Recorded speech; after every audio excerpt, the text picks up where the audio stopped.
السلام علیکم ناظرین، خبر سے خبر میں خوش آمدید۔ میں افتخار شرازی۔ ناظرین، آج کے پروگرام میں کچھ تو ذکر کرتے ہیں بلوچستان کا کہ جہاں پہ پھر ایک بار دہشت گردی کی لہر بڑی تیز ہو گئی ہے اور گزشتہ روز گویا کہ پھر بسوں سے کچھ بے گناہ لوگوں کو اتار کے ان کو قتل کیا گیا۔ گویا کہ اگین اس کے عوامل کیا ہیں، محرکات کے ہیں، اور ریاست پاکستان اس سارے معاملے کو کس انداز میں لے کے چل رہی ہے۔ ساتھ میں کچھ ذکر کرتے ہیں خیبر پختونخوا کا کہ جہاں پہ اب یہ باتیں ہو رہی ہیں کہ صوبائی حکومت کو وہاں سے گویا کہ ہٹایا جا رہا ہے، وہاں پہ کوشش ہو رہی ہے پاکستان مسلم لیگ نون کی جانب سے، اور JFA کی بھی شاید یہ خواہش ہے، اور مور امپورٹنٹلی کہا یہ جا رہا ہے کہ خود تحریک انصاف کے اندر سے کچھ لوگ ہیں جو چاہتے ہیں کہ وہاں پہ اب تبدیلی آنی چاہیے۔ اور لاسٹلی ذکر کریں گے کچھ سینٹ کے الیکشن کا، اور ساتھ میں پاکستان تحریک انصاف کی جانب سے ایک ڈیسائسو تحریک کا، گویا کہ یہ تحریک کتنی مؤثر ہوگی اور کیا اس تحریک میں سابق وزیر اعظم عمران خان صاحب کے صاحبزادے بھی شریک ہوں گے، اگر ہوں گے تو ریاست پاکستان اس سارے معاملے کو کیسے دیکھے گی۔ ہمارے ساتھ شریک گفتگو ہیں حافظ عبداللہ صاحب، سر بہت شکریہ صاحب کا تعلق کے سینئر رہنما ہیں۔ ان کے ساتھ موجود اختیار ولی صاحب، آپ کوآرڈینیٹر ہیں پرائم منسٹر کے برائے اطلاعات و نشریات، اور ٹیلی فون لائن پہ ہمیں جوائن کیا ہے تحریک انصاف کے رکن پنجاب اسمبلی ندیم قریشی صاحب نے۔ تو گفتگو کا آغاز عبداللہ صاحب کرتے ہیں ذرا تھوڑا سا بلوچستان سے۔ آپ نے دیکھا ہے کہ وہاں پہ اگین پھر ایک لگ رہا ہے کہ ایتھنک کلینزنگ ہو رہی ہے، پنجاب سے تعلق رکھنے والے لوگوں کو بسوں سے اتارا گیا، ان کو مارا گیا۔ تو سر کیا کہیں اس کے محرکات؟ ریاست پاکستان تو یہ کہتی ہے کہ شاید یہ فتنہ الہندوستان ہے، گویا کہ ہندوستان ہے کہ جو وہاں پہ لوگوں کو اکسا رہا ہے، ورغلا رہا ہے، اور یہ سارے واقعات وہاں پہ ہو رہے ہیں۔ آپ کو لگتا ہے کہ یہی محرک ہے یا اس کے علاوہ بھی کچھ کی وجوہات ہو سکتی ہیں؟ بسم اللہ الرحمن الرحیم، بہت شکریہ۔ سب سے پہلے تو میں اپنی طرف سے اور پارٹی کی طرف سے جو گزشتہ رات مختر اور لورالائی مسخر کے آس پاس سر ڈھاگئی کے مقام پر جو بسوں سے باقاعدہ شناختی کارڈ چیک کر کے تقریباً 1 درجن کے قریب ہمارے پاکستانی شہری بھائی مسلمانوں کو لسانی سطح پر ان کو نشانہ بنایا گیا، شہید کیا گیا، تو ان کی تمام لواحقین سے یکجہتی اور ہمدردی کا اظہار کرتا ہوں۔ اور اس قسم کے واقعات کا جمعیت علماء اسلام نے ہمیشہ مذمت بھی کی ہے، اور کبھی بھی جمعیت علماء اسلام نے اس قسم کی واقعات کا اور حادثات اور سانحات کا، اس قسم کی مسلح سیاست کی کبھی بھی جمعیت علماء اسلام نے حمایت نہیں کی ہے اور نہ کرے گی۔ جہاں تک یہ بات ہے کہ محرکات کیا ہے، کیوں ہو رہا ہے، اس میں آپ کو تھوڑا سا ماضی میں جانا ہوگا۔ اگر آپ ماضی بعید میں جائیں گے تو آپ نے سن 1948 یعنی 48 اور 49 سے شروع کرنا ہے۔ مجھے یقین ہے کہ آپ کو مجھ سے زیادہ علم بھی ہوگا اور تاریخ پر عبور بھی ہوگا کہ 48 سے اور آج تک کیا ہوتا رہا، کیوں ہوتا رہا، کون کرتا رہا، کیا محرکات، کیا عوامل، کیا اسباب۔ ایک بات صحیح۔ اگر آپ تھوڑی سی ماضی قریب میں جاتے ہیں تو پھر آپ 2006 سے شروع کریں، جب نواب اکبر خان بگٹی کا حادثہ ہوا، ان کو شہید کیا گیا۔ وہ اس صورتحال میں ماجرا کیا تھا؟ وہ جو بھی تھا ایک زنانہ، ایک خاتون کا مسئلہ تھا، جس نے ایک آفیسر نے اس کے ساتھ بد اخلاقی کی۔ وہ نواب بگٹی کے پاس آئے تو نواب بگٹی نے اس کو سنجیدہ لیا، نتیجتاً نواب اکبر بگٹی کو ہٹ کیا گیا۔ اور آپ کو یاد ہوگا کہ مشرف نے کہا کہ یہ میں نے مارا ہے، اور یہ بھی کہا کہ اس سے پہلے کہ میں وہاں سے ہٹ کروں گا کہ نواب بگٹی کو پتہ ہی نہیں چلے گا۔ اس دن سے لے کر آج تک اس وقت مشرف صاحب یہی کہتا رہا کہ بلوچستان کا مسئلہ 3 سردار ہے، ایک نواب خیر بخش مری، ایک سردار عطا اللہ خان مینگل، ایک نواب اکبر خان بگٹی۔ وہ تینوں سردار آج اس دنیا میں نہیں ہے۔ صحیح۔ اور نواب بگٹی کا جو سانحہ تھا وہ 6 میں ہوا، اور نواب خیر بخش مری بھی کافی عرصہ ہو چکا ہے، تقریباً 1 دہائی سے زیادہ، لیکن جنگ ختم نہیں ہوئی۔ تو وہ سردار تو نہیں ہے، پھر کون ہے یہ لوگ؟ کیا اسباب، کیا عوامل ہیں؟ جب نواب بگٹی کو مارا جاتا، میں اس وقت اسمبلی میں تھا، نواب بگٹی کی پارٹی جمہوری وطن پارٹی تھی، اس کے 4 اراکین اسمبلی وہاں بیٹھے تھے. آج بھی ان اراکین اسمبلی میں سے آج بھی کچھ ہے اسمبلی میں، لیکن وہ مختلف پارٹیوں سے ہے. صحیح. نواب اکبر بگٹی نے جمہوریت کو بھی مانتے تھے کیونکہ ان کے لوگ بیٹھتے تھے، بالکل ایسا پارلیمنٹ میں بیٹھے تھے. وہ آئین پر بھی یقین رکھتے تھے. پاکستان کے جھنڈے سے انہوں نے انکار نہیں کیا، نہ جلایا، نہ کسی اسکول پر انہوں نے بم سے اڑایا. صحیح. یعنی ایک پرامن پاکستانی اور پرامن شہری تھا، صرف عزت کا طلبگار تھا. صحیح. اس دن سے لے کر آج تک یہ سلسلہ چلا آ رہا ہے. پھر کہا جاتا ہے کبھی کبھار کہ یہ جو دہشت گرد ہے یہ ایک ایس ایچ او کی مار ہے، لیکن وہ کچھے کے ڈاکوں کا مقابلہ نہ کر سکے پوری سندھ حکومت. اور کبھی کہا جاتا ہے کہ 1500 دہشت گرد ہے، اس کا مقابلہ ہم کریں گے. آپ 2006 سے شروع کریں آج تک یہ 1500 ختم کیوں نہیں ہو رہا ہے؟ اس میں دن بدن ان کی کارروائیوں میں اضافہ کیوں ہو رہا ہے؟ سوال یہی ہے. تو لہٰذا یہ سوال جو آپ کا ہے یہی سوال میرا ہے.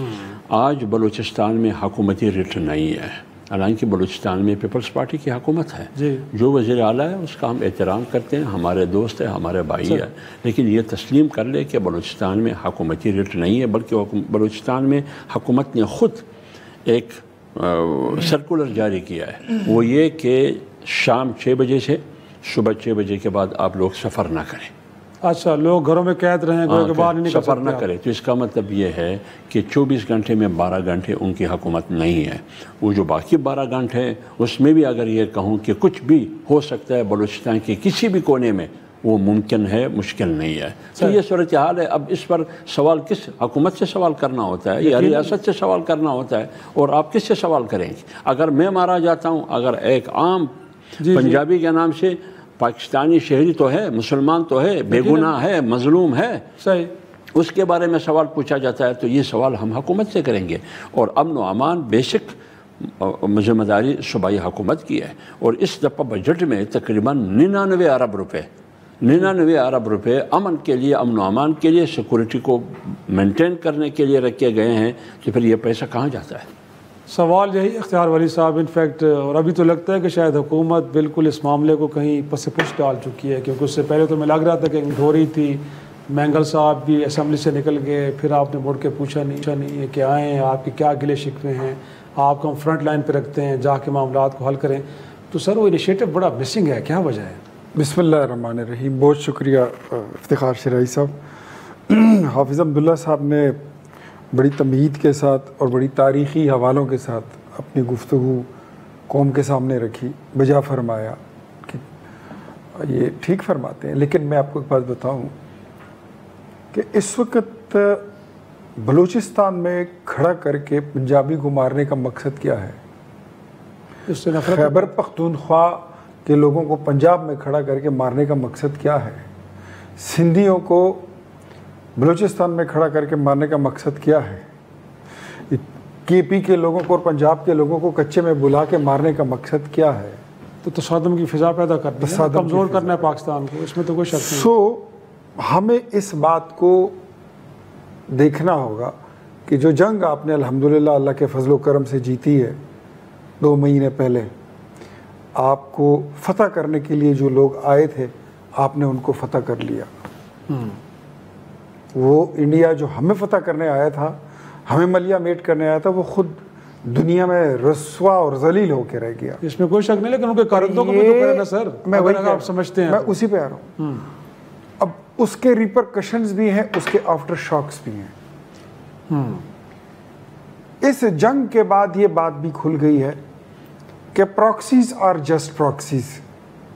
فتنہ الخوارج تھے، لیکن اس جنگ کے بعد اور ان معاملات کے بعد، جعفر ایکسپریس کے واقعے کے بعد، کل جو باجوڑ میں مولانا خانزیب کو مارا گیا ہے، یہ بلوچستان میں پنجابیوں کو مارا گیا ہے. فتنہ الخوارج از ایکول ٹو فتنہ الہندوستان. کل اگر آپ نے نہیں دیکھا تو ضرور دیکھیے.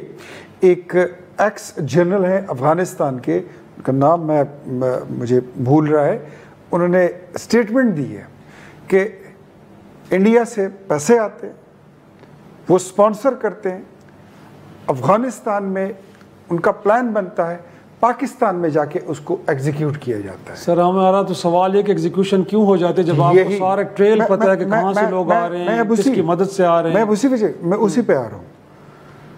یہ ساری چیزیں پہلے 2006 سے یہ چلی ہیں, جس طرح حافظ صاحب نے کہا ہے. اس میں مشرف بھی موجود رہے, وہ کمانڈو جنرل تھے, جمہوری حکومتیں بھی آئیں.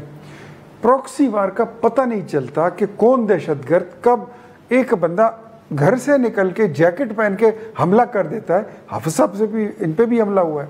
یہ ساری چیزوں کو یہ لڑنا جو ہے یہ آسان بھی نہیں ہوتا, لیکن میرے خیال میں جب تک ان کا رابطہ, ان کا رشتہ انڈیا کے ساتھ آپ کاٹیں گے نہیں, وہ رگیں ٹوٹیں گی نہیں, تو یہ سلسلے جو ہے یہ کارروائیاں آپ اس کو توڑنے میں, مکمل بند کرنے میں اتنی کامیابی آپ کو نہیں ملتی. سوال تو وہی ہے نا, مثالیں ملتے ہیں, گوریلا وارز ختم, تامل ٹائگرز کو کس طرح سری لنکا نے ختم کیا. میرے خیال میں اس میں کوئی شک نہیں ہے کہ اب حکومت ہو, فوج ہو, سب اس پہ ایک نقطے پہ یکجا ہے اور یکجان ہے کہ تو صحیح ہے, بٹ سر اونرشپ مسنگ ہے نا, نظر نہیں آ رہی. سر آپ لگتا ہے جو سر مجھے نہیں پتا کہ ہم کب تک زندہ ہیں کیا کتنا, لیکن اس بات میں کوئی دوسری رائے نہیں ہے کہ اس چیز کو جڑ سے ختم کرنے کا. یقیناً وہ تو کال کور کانفرنس میں بھی یہی بات ہوئی ہے, لیکن اگین سوال ہے کہ کب ہوگی اور کیسے ہوگی.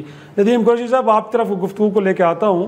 سر آپ کی حکومت میں بھی جب اختر مینگل صاحب شریک ہوئے تو ہمیں یاد ہے کہ 6 نکات رکھے گئے تھے, جن میں یقینی طور پہ وہاں پہ جو کہ احساس محرومی ہے, مسنگ پرسنس کی بات ہے. عمران خان صاحب نے پسند کمٹ کیا, لیکن بعد میں کوئی 1 سال گزرا, کوئی ایک نقطے پہ بھی عمل درآمد نہیں ہوا.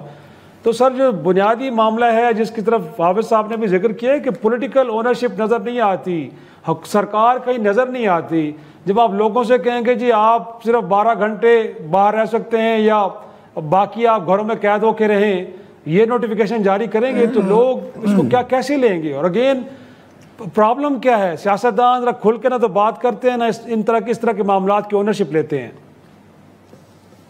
بسم اللہ الرحمن الرحیم. شرائع صاحب, پہلی بات تو یہ ہے کہ آپریشن بنیان مرصوص کے بعد ایک چیز تو کلیئر ہو گئی جی کہ ہمارا جو ازلی ابدی دشمن ہے, جو 76 سال سے اور بالخصوص پچھلی 2 دہائیوں میں جس طرح سے ایکٹیو ہوا, اس نے بیس کیمپ اپنا افغانستان کو بنایا اور وہاں سے پاکستان میں دہشت گرد کارروائیاں, پاکستان میں انٹرنل ایشوز, بارڈر پہ بھی, انٹرنل صورتحال پر بھی وہ جو کچھ کرتا رہا. اب اس آپریشن کے بعد, اس جنگ کے بعد پاکستان میں اب کوئی شخص ایسا نہیں رہا جو اب اس کو ڈپلومیسی سے بات کرے گا. میں ایز اے پولیٹیکل ورکر پچھلے 15-20 سالوں میں جو سرکار رہی, تو میں کوئی سیاسی بات نہیں کروں گا, جو میں نے آبزرو کیا ہمارے کوئی حکومتی پالیسی رہی ہوگی, لوگ انڈیا کا نام لیتے ہوئے بھی کتراتے تھے. ایون جب ہمارے کچھ پرائم منسٹرز, اسٹیٹ ہیڈز جب UN میں اسپیچ کرتے تھے تو وہ کشمیر کے حوالے سے اس طرح سے کھل کے بات نہیں کرتے تھے, مقبوضہ کشمیر کے حوالے سے جو لوگوں کی توقع تھی. یہ پہلا موقع ہے کہ اب ہماری ڈیبیٹ میں وہ چیز تو شامل ہوئی جو بالکل گراؤنڈ ریئلٹی ہے.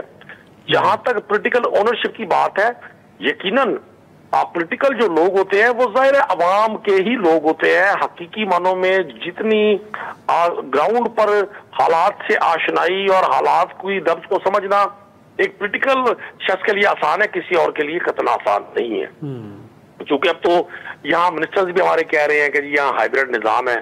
میں تو نہیں سمجھتا کہ اس ہائیبریڈ نظام میں ہم کسی بھی طرح سے پولیٹیکل لوگوں کو انڈیپینڈنٹلی کوئی ذمہ دار ٹھہرا سکتے ہیں. ظاہر ہے پیرل چیزیں چل رہی ہیں, تو پولیٹیکل لوگ جو کچھ کر سکتے ہیں وہ بھی نہیں کر پا رہے. اگر پولیٹیکل لوگوں کو 100% یہ اختیار دیا جائے کہ وہ چیزوں کو مینج کریں تو بڑے سر پارلیمان سپریم ہے سر, چیز ملک کا پرائم منسٹر ہوتا ہے, صوبے میں چیف منسٹر ہوتا ہے, کس سے اختیار مانگ رہے ہیں آپ؟ دیکھیں میں گزارش کر دوں, جتنی کی پارلیمان سپریم ہے وہ آپ کو بھی پتا ہے, میرے بھی علم میں ہے. میں آپ کو بڑی واضح گزارش کر دوں, جب تک پولیٹیکل لوگ کھل کر 100% اپنے اختیارات کے ساتھ اس مسئلے کو ٹیک اپ نہیں کریں گے. دیکھیں جہاں تک بات ہے پاکستان کی افواج کی, تو وہ اس انڈیا پاکستان جنگ میں دنیا نے دیکھ لیا. ہم بہترین پروفیشنل فوج رکھتے ہیں. ہم نے اپنے دشمن کو بطور ایک قوم بھی, آپ بطور ایک فوج بھی, ہم نے اپنے دشمن کو بالکل اب یہ موقع نہیں دیا کہ وہ دنیا میں کوئی سمپتی لے سکے, بلکہ لوگوں کے سامنے ہندوستان کا اصل چہرہ آشکار ہوا ہے. صحیح پر آرٹیکل لکھے گئے ہیں, وہ انڈر ڈیبیٹ آئے ہیں, ورنہ تو وہ ہولی کاؤ بنے ہوئے تھے. دہشت گردی بھی ہمارے ساتھ ہو رہی تھی. مجھے ایک چھوٹا سا بریک لینے کے لیے کہا جا رہا ہے قریشی صاحب، تو میں آتا ہوں، لیکن آپ نے بڑا اہم ہوتا ہے کہ ہماری مسلح افواج تو ٹھیک ہے، پولیٹیکل فورس کو ٹھیک ہونے کی ضرورت ہے، تبھی جا کے پاکستان ٹھیک ہوگی. چھوٹی سی بریک کے بعد گفتگو کے سلسلے کو آگے بڑھاتے ہیں. پروگرام میں ایک بار پھر خوش آمدید. حافظ صاحب کچھ تھوڑا سا خیر پختونخوا کا ذکر بھی کر لیتے ہیں. سر آپ کی جماعت تو وہ جماعت تھی کہ جب آپ 26ویں ترمیم ہو رہی تھی تو راستے میں آئے اور پھر مولانا صاحب کا یہ فرمانا کہ ہم نے کالے صاحب کا ڈنگ نکال دیا ہے اور ہم نے اپنی مرضی سے چیزیں پھر کروائی ہیں. لیکن اب تو آپ کو لگ رہا ہے کہ سر کہیں آپ سہولت کاری کر رہے ہیں وہاں پہ حکومت میرے خیال میں میں عرض کر لوں آپ کو، جب 26ویں ترمیم سے پہلے جو مسودہ جی پیش ہونے جا رہا تھا، اور آپ کو یہ بھی یاد ہوگا کہ ایک ہفتے کا دن گزر چکا تھا اور صبح اتوار یعنی چھٹیوں کے دن میں پارلیمنٹ کا تالا کھولا تھا. جی ایسے ہی ہے، ایسا ہی تھا. حالانکہ اتوار کو اتوار بازار لگتا ہے، لیکن یہاں پارلیمنٹ بازار لگی ہوئی تھی. اس وقت جب مسودہ دیا گیا، آپ مختلف ریکارڈ پر چیزیں موجود ہیں، بالکل ایسے ابتدائی مسودہ. بعض کابینٹ کے وزراء نے کہا کہ ہمیں خود پتہ نہیں ہے، اراکین اسمبلی نے کہا کہ مسودے کا ہمیں جنہوں نے دیکھا وہ دنگ رہ گئے کہ یہ مسودہ تو جب مولانا صاحب کے پاس حکومتی اہلکار آئے، ذمہ دار آئے، تو مولانا صاحب نے کہا پہلے مسودہ دکھائیں، میں دیکھوں کہ مسودے میں ہے کیا. پوری رات بیت گئی. 3 بجے کے بعد مسودہ مولانا کو ملا ایک سیاہ شاپور میں. اچھا شاپور بھی سیاہ تھا؟ سیاہ شاپور میں. اور جب پڑھا تو وہ مسودہ بھی سیاہ تھا، مولانا کے مطابق وہ کالا ناک تھا. ہوتے ہوتے ہوتے ہوتے یعنی 20% آئین میں ترمیم کرنا چاہتی تھی حکومت. 73 کی آئین میں 20%، اور وہ بھی رات کے تاریکی میں، وہ بھی اتوار کو. مولانا صاحب نے ہوتے ہوتے 2 مہینے 1.5 مہینے ڈیلے کرتے ہوئے پیپلز پارٹی کو اعتماد میں لیا. پیملن کی قیادت بڑے میاں صاحب سے لے کر چھوٹے میاں تک وہ اعتماد میں لیا. پی ٹی آئی کو آن بورڈ تھی آخر تک. پھر جب مولانا صاحب گئے، سپورٹ کیا. مجھے ایک پارلیمنٹ کے اندر ایک پارلیمنٹرین بتائے جو مولانا صاحب پر تنقید کی ہو، اپوزیشن میں ہو یا ٹریجری بینچوں پر. وہ تو بلاول جو تعریف کر رہے تھے، میں تو بلاول نہیں، اپوزیشن کی جو سب سے بڑی جماعت ہے اس کے بڑے بھی مولانا کی تعریف کرتے رہے کہ مولانا نے جو ایفرٹ کیا ہم اس کو اپریشیٹ کرتے ہیں، خراج تحسین پیش کرتے ہیں. میں نہیں کہتا ہوں، میڈیا اس کا گواہ ہے، آپ دیکھیے. تو اس وقت تو مولانا کی تعریفیں ہو رہی تھی. اب آئیے 26ویں یعنی ترمیم اگر حرام ہے تو اس حرام میں بہت سے لوگ ساتھ تھے. یقیناً ایسے. ہاں، ہم نے ایک کیا کہتے ہیں کہ لیکن وہ تو میں کہہ رہا ہوں سر کہ آپ نے اس کو روکا، جس کافی حد تک ہم نے روکا. اب اعتراض جو کیا جاتا ہے اسی 26ویں یعنی ترمیم کے بینیفیشری کون ہے؟ جو اعتراض کرنے والے لوگ ہیں وہ جوڈیشل کمیشن میں بیٹھے ہیں یا نہیں بیٹھے؟ بیٹھے ہیں، بالکل. تو استفادے کیوں بیٹھے ہیں؟ یقیناً. تو اصل میں مسئلہ یہ ہے کہ 26ویں یعنی ترمیم کا مطلب یہ نہیں ہے کہ ہم نے حکومت کو سپورٹ کیا، بلکہ ہم نے 73 کی آئین کو بچایا. اس میں تو کیونکہ اس کا چہرہ مسخ کرنا چاہتے تھے تقریباً 20%، اس کو ہم نے روک لیا. تو اس سلسلے میں ہم پر اعتراض کرنا میرے خیال میں نہیں، وہ تو نہیں کر رہے، لیکن وہ تو میں کہہ رہا ہوں کہ آپ نے بڑا اچھا اقدام اٹھایا. لیکن اب کہا جا رہا ہے کہ آپ خیر پختونخوا کے اندر ایک تبدیلی لے کے آ رہے ہیں جہاں پہ ہارس ٹریڈنگ کے ذریعے ہو رہی ہے. ان لوگوں کے بارے میں جو کہتے ہیں کہ وہ آزاد ہیں پی ٹی آئی کے، بٹ ان کو ساتھ ملا کے میں عرض کر لوں ابھی تک تو یہ معلوم نہیں ہے کہ کیا ہونے جا رہا ہے. مولانا صاحب کے پاس پیپلز پارٹی کی وفد گیا تھا، ان کی وفد نون لیگ کا پہلے مل چکا ہے. اس سے پہلے امیر مقام صاحب اور رانا ثناء اللہ صاحب گئے تھے. یہ جمہوریت آج کی جمہوریت اچھی جمہوریت ہے یا بری ہے؟ اس کا مطلب یہ ہے کہ آپ اس کو جمہوریت کہتے ہیں یا نہیں کہتے ہیں. جیسا بھی جمہوریت ہے، لیکن ہم سب اسمبلی میں تو بیٹھے ہیں نا. ایسے ہی ہے. ہر پارٹی کی کوشش یہ ہے کہ میرے اہداف اتنے ہیں، 2 ہیں، دوسرے کے 3 ہیں، دوسرے کا 1 ہے، کہ میں اپنے ہدف حاصل کر سکوں. لیکن میں تنہا نہیں کر سکتا ہوں. اس کے لیے میں نے اختیار ولی صاحب سے ملنا ہے. ان کی کوشش یہ ہے کہ وہ آپ سے ہم تینوں ملیں. اس پر باتیں ہو رہی ہے جو میں میڈیا پر دیکھ رہا ہوں کہ کیا ہم کیا اہداف حاصل کر سکتے ہیں، اکٹھے ہو کے کیا ہم نہیں کر سکتے ہیں اپوزیشن جماعتیں؟ اب اپوزیشن جماعتیں آپس میں بیٹھیں پارلیمنٹ کے اندر خیبر پختونخوا میں، تو جب آپس میں بیٹھے تو ANP بھی ہے، PMLN بھی ہے، جمعیت علماء اسلام بھی ہے، دوسری جماعتیں بھی ہیں، آزاد بھی ہے. تو اس سلسلے میں میرے خیال میں جمہوریت میں اور اسمبلی میں، ابھی فرض کرے ایک ہفتہ پہلے PTI والے آئے تھے مولانا صاحب کے پاس یہ درخواست کرنے کہ تاریخ عدم اعتماد کا ایک سلسلہ ہمیں خدشہ ہے کہ شروع ہونے والا ہے PTI کی حکومت کے خلاف. ٹھیک ہے نا؟ تو کیوں آئے؟ خدشہ یہ تھا کہ مولانا صاحب کے ووٹ ہمارے اگینسٹ جائیں گے. تو اس کا مطلب یہ ہے کہ میرے ووٹ کو تسلیم کیا جاتا ہے. اس میں تو کوئی شک نہیں، ووٹ کو تو تسلیم کیا جاتا ہے. جو جب تسلیم کی تو مجھے بھی تسلیم کی جاتی ہے، میری سیاست کو بھی تسلیم کیا جاتا ہے، میری جمہوری ایفٹ کو بھی تسلیم کیا جاتا ہے، میری قیادت کو بھی تسلیم کیا جاتا ہے، میری پاکستان کی سیاست میں ایک مقام ہے اس کو بھی تسلیم کیا جاتا ہے. ہم تو یہ جاننا چاہتے ہیں کہ ایسی کوشش ہو رہی ہے اور وجود کو تسلیم کیا جاتا ہے. تو جب کیا جاتا ہے تو مولانا صاحب نے کتنے خوش اسلوبی سے مثبت انداز میں ایک روایتی اور اقدار کے ساتھ، جو جمہوری اقدار ہے، جو خیبر پختونخوا کے روایتی اقدار ہے، ایک پاکستانی کی حیثیت سے، ایک پٹھان کی حیثیت سے، ایک مسلمان کی حیثیت سے انہوں نے کہا کہ ہم تاریخ عدم اعتماد کا حصہ نہیں بنیں گے، نہ ہماری اس میں کوئی دلچسپی ہے. اختیار ولی صاحب، تو آپ اعتراض کریں گے پھر PTI پر کہ آپ لوگ کیوں مولانا صاحب کے پاس گئے اپنے حکومت بچانے کے لیے، اور ہم پر اعتراض کریں گے کہ آپ کیوں دلچسپی نہیں لیتے ہیں. نہیں بالکل قطعا نہیں. ہم تو یہ جاننا چاہ رہے ہیں، اسٹیٹ آف کنفیوژن ہے، ہم اس کو دور کرنا چاہ رہے ہیں کہ نون لیگ ملاقاتیں کر رہی ہے، پیپلز پارٹی جا کے ملاقاتیں کر رہی ہے، وہ سینٹ کے الیکشن تک محدود ہیں یا اس سے بڑا گول ہے؟ بتانے میں کیا حرج ہے؟ جمہوری حق ہے آپ کا نا سر. نمبر گیم بھی آپ کو پتہ چل گیا ہوگا، آپ تو ہیں ہی خیر پختونخوا سے، تو میرے خیال میں کلیئرٹی تو ہوگی. لوگوں کو بتانے میں کیا حرج اگر کوئی ایک جمہوری حق استعمال کرنے جا رہے ہیں؟ دیکھیں شرائی صاحب، سیاسی آپ کو پتہ ہے کہ ملاقاتیں یہ ہوتی رہتی ہیں اور یہ ہونی بھی چاہیے. ساری مخصوص نشستوں کے بعد جو ہو رہی ہیں ایسے نہیں ہو رہی. اگر سیاسی پولیٹیکل لیڈرز جو ہیں ان کے بیچ میں ڈائلاگ ہو تو بہت سارے مسائل حل ہوتے ہیں، اور یہ ہوتے رہنا چاہیے. مخصوص نشستوں کے پہلے بھی ہوتی تھی، مخصوص نشستوں کے بعد بھی ہے. سینٹ کا الیکشن بھی ہے، اور خیبر پختونخوا میں ان کی بات کو انڈوس کرتا ہوں. یہ میری طرف سے آپ اعلان کہہ سکتے ہیں کہ ہمارا کوئی انٹینشنز نہیں ہے. یہ ویسے ہی محلے کی ماسیوں کی طرح رونا دھونا شروع کر دیتے ہیں کہ جی ہماری حکومت گرائی جا رہی ہے، ہماری حکومت کے خلاف سازش ہو رہا ہے. در حقیقت ان کی اپنی حکومت جو ہے، ان کی کرسی علی امین کی وہ 3 ٹانگوں پہ کھڑی ہے. 4 نہیں 3. اچھا چوتھی کہاں گئی آپ؟ 3 دھڑوں میں پارٹی تقسیم ہے. اچھا، ایک دھڑا ایسا ہے جو صرف عمران خان صاحب کے ساتھ ہے، ایک دھڑا ایسا ہے جو عمران خان صاحب کے ساتھ بھی ہے اور ادھر حکومت کے ساتھ بھی ہے. ایک دھڑا ایسا ہے جو عمران خان سے بھی نالا ہے اور علی امین سے بھی نالا ہے. اور ان کی تعداد کو اچھی خاصی. ہم نے علی امین کو یہ میسج کنوے کر دیا ہے کہ ہم آپ کی حکومت نہیں گرا رہے ہیں، لیکن اگر کہیں حکومت گر گئی، اب یہ میں دوسری بات بتا رہا ہوں، حکومت گر جاتی ہے تو ان کی جماعت جو وہاں پر بڑی ہے موجود ہے صوبائی اسمبلی میں، ہماری جماعت ہے، اپوزیشن لیڈر ہمارا اس وقت بیٹھا ہوا ہے، عوامی نیشنل پارٹی ہے، پاکستان پیپلز پارٹی ہے، IPP کے 2 بندے ہیں.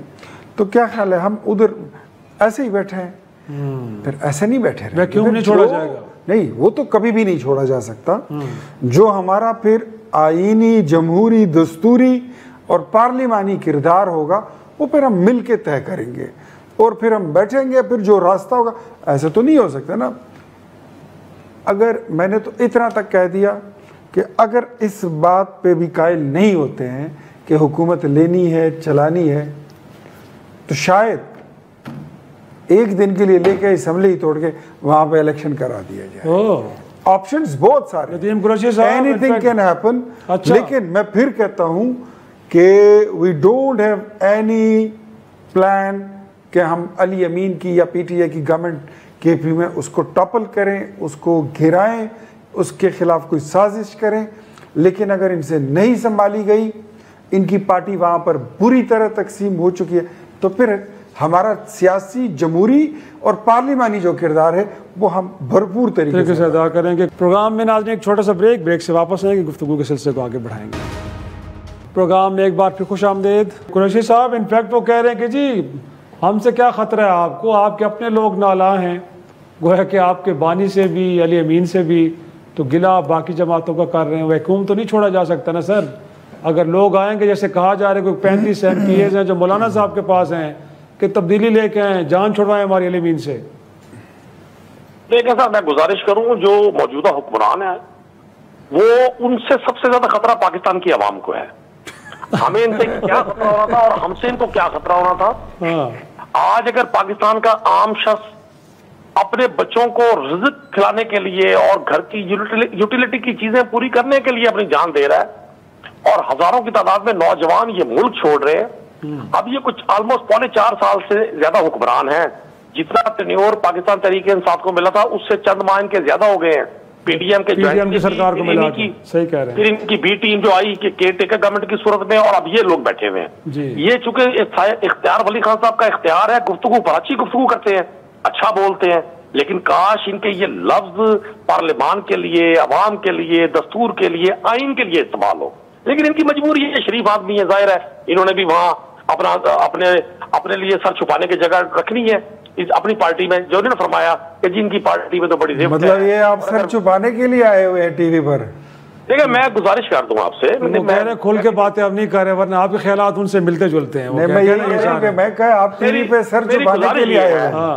شراز صاحب میری گزارش یہ نہیں ان کا یہ فرمانا کہ جی لوگ علی امین صاحب سے تنگ ہے، وہاں ویکیوم پیدا ہو جائے گا، ہم خلا تو نہیں چھوڑ سکتے. سبحان اللہ بھائی، آپ لوگ تو پاکستان کی عوام نے اگر 8 فروری کو آپ کو ووٹ کیا ہوتا ہم آپ کو سارا آنکھوں میں رکھتے. آپ تو مسترد لوگ ہیں، آپ جتنا مرضی اس سسٹم کو اس سارے جو یہ نوٹنکی سجی ہوئی ہے اس کو جتنا مرضی آئینی تحفظ دینے کی کوشش کر لیں، نہیں ملے گا آپ کو. ورنہ آپ کو 26 امینڈمنٹ نہ کرنی پڑتی. اگر پاکستان کے عوام آپ کے ساتھ ہوتے، یہ تو شیشے کے گھر میں بیٹھے ہوئے حکمران ہیں شیرازی صاحب، جن کو کے پی سے لے کر اور بلوچستان تک لوگوں نے مسترد کیا اور اتنا کلیئر مینڈیٹ کبھی نہیں آیا آج تک. یہ پاکستان کی تاریخ میں پہلی بار آیا. تو میں سمجھتا ہوں جہاں تک مولانا فضل الرحمان محمد صاحب کی بات ہے، ان کا ظاہر ہے پاکستان کی پالیٹکس میں بڑا ایک معتبر مقام ہے. ان کی کسی رائے سے، ان کی پولیٹیکل آئیڈیالوجی سے کسی کو اختلاف ہو سکتا ہے، لیکن ان کا تجربہ اور پاکستان کی پالیٹکس میں ان کے رول سے کوئی انکار نہیں کر سکتا. میں نہیں سمجھتا کہ مولانا صاحب ان حکمرانوں کو جن کو پاکستان کی عوام نے مسترد کر دیا اور آئندہ بھی مسترد ہوں گے. سر جس روز بیلٹ کاؤنٹ ہو گیا پاکستان میں، چلا جب میں گراس روٹ لیول کا پولیٹیکل ورک کروں، اختیار ولی صاحب میرے بھائیوں کی طرح سے، میں ان سے پیار کرتا ہوں، یہ بڑے شاندار شخصیت ہیں، لیکن ظاہر ہے ان کی اپنی ایک آئیڈیالوجی ہے، ہمیں اس کا بھی احترام ہے. لیکن جس دن پاکستان میں جو کاسٹنگ بیلٹ کاؤنٹ ہو گیا، یہ لوگ نظر بھی نہیں آئیں گے. یہ جس طرح سے پیپلز پارٹی کے ساتھ پنجاب میں ہوا ہے نا، یہ کینڈیڈیٹ نہیں ہے، اور مسلم لیگ کاف کے ساتھ ہوا کینڈیڈیٹ نہیں ہے. آپ ہی کے چیف الیکشن کمشنر سلطان سکندر راجہ نے الیکشن کروایا ہے سر، اب آپ ان کو نہیں مان رہے، ایک الگ ڈیبیٹ ہے. لیکن افضل صاحب میں ذرا رہوں گا صرف مخصوص نشستوں کو لے کے. ANP خیر پختونخوا میں کہہ رہے کہ تھینک یو ویری مچ، یہ ہماری نہیں ہے، ہمیں نہ دیں، جن کو دینی تھی انہیں دیں، یا کم از کم ہم نہیں لینا چاہتے. JUFA کا کیا موقف ہے؟ یہ جو سپریم کورٹ کی ججمنٹ آئی ہے اس کے بعد اگین ڈیبیٹ اپنی جگہ پہ آن ہے کہ یہ مخصوص نشستیں تحریک انصاف کی تھیں. میرے خیال میں JUFA نے تو انکار نہیں کیا، وہ تو لے رہی ہے. اچھا ابھی پہلے خبر آئی ہے کہ شاید نہیں، وہ تو اس طرح تھی نا، وہ اس طرح تھی، وہ میں نے جو سنا ہے جی کہ امیر حیدر خان ہوتی صاحب نے کہا کہ اگر میرا اختیار ہو تو ہم نہیں لیں گے، اچھا لیکن پارٹی کا فیصلہ ہے تو ہمیں تسلیم کرنا ہوگا. تو یہ میرے خیال میں یہ صحیح بات ہے نا. یہ جملہ بھی آنا تو تھوڑا سا اس بات کو تو کہہ رہا نا کہ شاید ان کا خیال ہے کہ مطلب جو بھی جملے کا مطلب آپ جو بھی لے لیں وہ آپ کی مرضی، آپ لے سکتے ہیں. دوسری بات یہ ہے کہ دیکھیں، جب بھی مخصوص نشستوں کی بات آئی پشاور ہائی کورٹ میں یہ بات چلی، جی JUI فریق نہیں رہی. سپریم کورٹ کا جو ابتدائی فیصلہ آیا وہاں JUI فریق نہیں تھی، بالکل ایسے. اور مولانا صاحب کا خود پریس کانفرنس تھا، آپ بھی ریکارڈ پر آج، انہوں نے کہا کہ ہم فیصلے کو تسلیم بھی کرتے ہیں، اگر فیصلے کے خلاف کوئی ریویو میں جاتا ہے ہم ریویو میں بھی نہیں جائیں گے. لاسٹ میں ابھی جو فیصلہ ہوا بھی جمعیت علماء اسلام فریق نہیں تھی، تو فریق کون تھا؟ PTI تھی نا. ایسے ہی ہے. اور فیصلہ کرنے والے کون تھے؟ انصاف کے چوکیدار تھے. بالکل ایسے سپریم تو پشاور ہائی کورٹ نے بھی کہا کہ ہمیں قانون مطابق فیصلہ کیا ہے. جی. ابتدا میں جو سپریم کورٹ نے فیصلہ کیا انہوں نے بھی ہم نے بھی قانون کے مطابق فیصلہ کیا. صحیح. ابھی جو ہوا وہ بھی کہتے ہیں ہم نے قانون کے مطابق فیصلہ کیا. اب وہ بھی قانون کے مطابق، یہ بھی قانون کے مطابق، یہ تیسرا فیصلہ بھی قانون کے مطابق. اب میں کس قانون سے لڑوں؟ جب قانون نے میرے حوالے کیا تو پھر میں کروں کیا؟ یقیناً. لیکن وہ اس کو لے کے اسپیکر کے پی اسمبلی تو اجلاس نہیں بلا رہے. کوئی حل نہیں ہوگا تو کیا کریں گے؟ ان کے خلاف ریفرنس لے کے جائیں گے؟ کیا کریں گے آپ؟ یہ ندیم قریشی صاحب میرے چھوٹے بھائی ہیں، لیکن ان کے لیڈر کا یا ان کی پارٹی کا ایک ہی مسئلہ ہے. یہ آؤٹ ہونے کے بعد 9 بال کی آواز لگاتے ہیں. پویلین جب لوٹ رہے ہوتے تو پھر کہتے ہیں کہ آؤٹ ہونے کے بعد وکٹ لگ جاتی ہے، کہتے ہیں 9 بال. ان کا یہ پرابلم ہے، یہ ڈی این اے میں ان کے.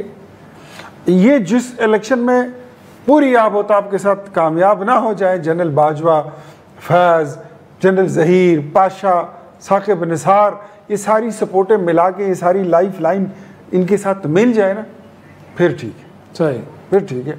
لیکن اگر یہ ہار جائیں، آپ ان کے ساتھ کھلم کھلا ووٹ کر لیں، بازار میں کر لیں، میدان میں کر لیں، کسی گراؤنڈ پہ کر لیں، نہیں یہ لوگوں کو کھانا کھلا کے لائے تھے، انہوں نے ماننا پھر بھی نہیں ہے. جو نشستیں یہ آئین اور قانون کہتا ہے، آئین اور قانون کہتا ہے کہ الیکشن ایکٹ 2016-17 وہ کہتا ہے جو کہ جس سیاسی پارٹی نے الیکشن میں حصہ لیا اس نے مخصوص نشستوں کی لسٹ فراہم کی، وہ لسٹ اسی کو ملیں گے، اسی کو ملیں جو گے. پارلیمانی پارٹی ہوگی ایوان میں. انہوں نے اگر کوئی دی ہے تو بتائیے. ان کے تو قومی اسمبلی میں جو پارٹی کے لیڈر ہیں وہ سنی اتحاد کونسل کے صاحبزادہ حامد صاحب، صحیح، وہ خود بھی آزاد ہے، وہ خود آزاد ہیں اپنی جگہ پہ. یار بات ایسی ہے کہ یہ نشستیں میں نے پہلے دن کہا تھا کہ if didn't applied then it doesn't exist. آپ لوگ اس کے مالک ہیں ہی نہیں. یہ پاویں جس کے پاس بھی جاتی ہیں وہ ایک الگ بات ہے، وہ فیصلہ بعد میں ہوگا، لیکن یہ آپ کے پلے نہیں آئیں گے. تو انہوں نے ہمیشہ یہی بات کرنی ہے. اچھا یہ اکثر فارم 47 45 48 کی بات کرتے ہیں. آج ہم مل کے ان کو کہتے ہیں، میں اور حافظ عبداللہ صاحب، کہ کے پی میں آپ کی 547 کی حکومت ہے. مانتے ہو؟ نہیں مانتے. یہ نہیں مانیں گے، کبھی بھی نہیں مانیں گے. میں پھر بتاتا ہوں کہ جنرل فیض کی باقیات نہ ہوتی تو خیبر پختونخوا میں آج پی ٹی آئی کی حکومت نہ ہوتی. 2013 میں تبدیلی آئی نہیں تھی، تبدیلی لائی گئی تھی، روشناس گئی تھی. 24 سر وہی کہہ رہا ہے. 2013 میں کے پی میں روشناس کی گئی، 2018 میں پھر تبدیلی آئی نہیں، لائی گئی تھی. اور اب جو ہے نا لانے والے اس کو لے کے جا رہے ہیں، انہوں نے ویسے ہی رونا دھونا شروع کر دیا. لیکن کہہ تو آپ رہے تھے کہ گند صاف کرنا، آخر پہ وہیں پہ رہ گئے اور اب وہاں سے بھی ہم صاف کریں گے. سر جی یہ تو عمران خان کو میں یہ اس بات کا کریڈٹ دیتا ہوں کہ اس نے پاکستان تحریک انصاف کی پاکستان میں جتنی موجودہ قیادت ہے سب کو ملیا میٹ کر کے ایک سائڈ پہ پھینک دیا ہے. کہتے ہیں تم سے اچھے میرے یہ 2 بیٹے ہیں، تم لوگوں سے کام نہیں ہونے. تو ندیم قریشی صاحب سارے فارغ نہ تو سر آپ نے انٹرا پارٹی الیکشن کروایا، بلے کا نشان آپ سے چھینا گیا، پھر آپ سنی اتحاد کونسل کو وہاں مخصوص نشستوں کے لیے وہاں سے آپ آ گئے جو خود ان کے رہنما نے آزاد اسد میں الیکشن لڑا. اب سر فیصلہ ہو گیا سپریم کورٹ سے، آپ کے اسپیکر اجلاس نہیں بلا رہے، گویا کہ سینٹ کے الیکشن ہونے ہیں. تو یہ کوئی چیز تو آپ بھی تو مانا نا سر، غلطیاں بہت ساری آپ سے ہوئی ہیں، اب اس کا خمیازہ تو آپ کو بھگتنا پڑے گا. بٹ ایوان کو چلنے دینا سر، سینٹ نامکمل ہے، ابھی تک کے پی سے وہاں سے انتخابات نہیں ہو پائے اسی وجہ سے. سر پاکستان میں متناسب نمائندگی کا جو قانون ہے وہ بڑا واضح ہے. جتنی نشستیں جنرل انتخابات میں کوئی جماعت جیتے گی اسی تناسب سے اس کو سیٹس ملیں گی. یہ کوئی ترکے کی وراثت کی تقسیم نہیں ہے کہ یہ تحریک انصاف کی جیتی ہوئی سیٹس ان سب جماعتوں میں بانٹ دی جائیں اور سب لوگ اسے قانون اور آئین کا نام دیں. ابھی اختیار بری صاحب نے کہا یہ 9 بال کے بعد میچ، یہ 9 بال کے بعد آؤٹ ہونے کے بعد 9 بال کی آواز لگاتے ہیں. بھائی آپ تو کرکٹ کے گراؤنڈ میں ہاکی کا میچ کھیل رہے ہیں اور آپ سب قوانین وہ بنا رہے ہیں جس میں آپ کو سپورٹ ملے اور آپ کی پولیٹیکل لائف آگے بڑھے. لیکن مزے کی بات یہ ہے کہ کیا پاکستانی قوم آپ کے ساتھ ہے؟ قطعاً نہیں ہے، قطعاً نہیں ہے. یہ ایلینز ہیں، اجنبی لوگ ہیں جو اسمبلی سے لے کر اور پاکستان کے آئین تک پر حملہ آور ہیں. میں آپ سے گزارش کر دوں شراج صاحب، ہمیں خوشی اس بات کی ہے کہ جو 20 سال پہلے عمران خان صاحب نے کہا تھا کہ جب ان کے مفادات کو زد پہنچے گی یہ سب اکٹھے ہوں گے، آج وہ سب لوگ اکٹھے ہیں جو ایک دوسرے کو سیکیورٹی رسک کہا کرتے تھے، ایک دوسرے کو علی بابا 40 چور کہا کرتے تھے، ایک دوسرے کو پاکستان کو دشمن کہا کرتے تھے. اور تب ماضی میں نہیں، اسی انتخابی کمپین 2024 کی جو انتخابی کمپین تھی اس میں بلاول زرداری صاحب کی تقاریر قریشی صاحب ایک اس میں پنجاب کا ڈاکو تھا، ایک اس میں پنڈی کا چپراسی تھا، ایک اس میں سندھ کا قاتل بھی تھا جو آپ کے اتحادی تھے. پروگرام میں ناظرین ایک چھوٹا سا بریک سے واپس آئیں گے، گفتگو کے سلسلے کو آگے بڑھائیں گے. پروگرام میں ایک بار پھر خوش آمدید. عامر صاحب آ جاتے ہیں، کوئی تحریک انصاف گویا کہ احتجاجی تحریک چلانے جا رہی ہے. سر جمہوری حق ہے، ماضی میں جس انداز میں حکومت اس کو ہینڈل کیا آپ اس پہ بھی تھوڑا سا بات کریں. اور آپ کہا ہی جا رہا ہے کہ عمران خان صاحب کے صاحبزادے بھی آئیں گے، اس کمپین کا حصہ بنیں گے، تو سر جمہوری حق ہے، ہونا چاہیے آپ کے خیال میں یہاں سے شروع کروں گا کہ عرفان صدیقی صاحب کا سٹیٹمنٹ میں دیکھ رہا تھا میڈیا پر. وہ فرما رہے تھے کہ اگر عمران خان کے بیٹے آتے ہیں پاکستان بالکل آ سکتے ہیں، تاریخ میں حصہ بھی لے سکتے ہیں. اچھا، قانون اگر اجازت دیتا ہو، آئین اجازت دیتا ہو، کوئی ایسا ایکٹیویٹی وہ نہیں اپنائیں گے جس سے وہ قانون ہاتھ میں لیتے ہیں یا آئین کی پامالی کریں گے، تو ان کو اجازت ہے. تو اگر وہ آتے ہیں، تحریک کا حصہ بنتے ہیں یا تحریک کو لیڈ کریں گے اپنے والد کے لیے، تو قانون اجازت اگر دیتا ہے تو میرے خیال میں پھر تو ان کو اجازت دینی چاہیے. سر ہمارے رہنما بھی جا کے وہاں پولیٹیکل ایکٹیویٹی کرتے ہیں نا، اسٹارٹ آف ڈیموکریسی وہاں پہ سامنے ہوا. میں عرض کروں گا اس لیے کہ آپ کو یاد ہوگا جب لندن میئر کے انتخابات تھے تو کیا عمران خان وہاں کمپین کے لیے نہیں گئے تھے؟ گئے تھے نا. صادق کے مقابلے میں، صادق خان کے مقابلے میں جو تھا اس کے حمایت میں وہ تھے. تو جب یہ یہاں جا سکتا ہے تو وہ بھی وہاں آ سکتا ہے. دوسری بات، معین قریشی کون تھا جب ان کو نگران وزیر اعظم بنایا گیا؟ بالکل امریکن، وہ تو یہاں کا نیشنل بھی نہیں تھا پاکستان. ان کو کہتے ہیں کہ سی این آئی سی بھی ایئرپورٹ پہ دیا گیا. ہاں، ایئرپورٹ پہ جن کو یہاں شناختی کارڈیاں ایئرپورٹ پہ بنوا کے دیا. ان کو اپنے لوگوں نے اعتراض کیا کہ یہ کہاں کا ہے، پتہ نہیں چکوال میں یا کہیں گجر خان میں یا گجرات میں، پتہ نہیں کہاں، یا میاں چنو میں کسی قبر کے سامنے ان کو کھڑا کیا، اس پر پھول ڈالا کہ یہ میرا باپ ہے. تو اس قسم کی وزرائے اعظم بھی ہے. کتنے وزرائے خزانہ میں آپ کو بتا سکتا ہوں کہ وہ یہاں کے شہری نہیں تھے. ابھی کے بارے میں کیا خیال ہے؟ کتنے مشیر حضرات میں بتا سکتا ہوں کہ وہ یہاں کے شہری نہیں تھے. گزشتہ کابینٹ میں بہت بڑی تعداد. میں ماضی کی بات کر رہا ہوں، آج کا مجھے پتہ نہیں. کتنے سول ہمارے پاس کوئی ڈوئل نیشنل، کتنے سول بیوروکریسی میں آپ کے 20 21 22 گریڈ کے آفیسرز ہیں جو ڈوئل نیشنل ہے. جب وہ پاکستان ریاست کی سرکاری مشینری کے حصہ بن چکے ہیں، پرزے ہیں، پتہ نہیں وہ کیا کیا کرتے ہیں، وہ کیا کیا کرتے چلے آ رہے ہیں، آگے پتہ نہیں کیا ارادہ ہے. کتنے سول بیوروکریسی کے لوگ ہیں، ملٹری بیوروکریسی کے لوگ ہیں کہ ان کے بچے ملک باہر ہیں، وہاں کی نیشنلٹی انہوں نے لی ہے. بالکل ایسے. تو جب یہ سب کچھ ممکن ہے تو پھر عمران خان کے 2 بیٹے کیوں نہیں آ سکتے ہیں ادھر میرے خیال میں. اور دوسری بات یہ ہے کہ اپوزیشن جماعتوں میں ایسی جماعتیں تھیں ماضی میں کہ اپنے بچوں کو تو لندن میں بٹھایا گیا ہے، تو وہ کیوں نہیں لاتے ہیں، تاریخ ایسا نہیں بناتے ہیں، تو آج وہ لا رہے ہیں. تو اعتراض نہیں ہونی چاہیے اگر قانون اجازت دیتا ہے.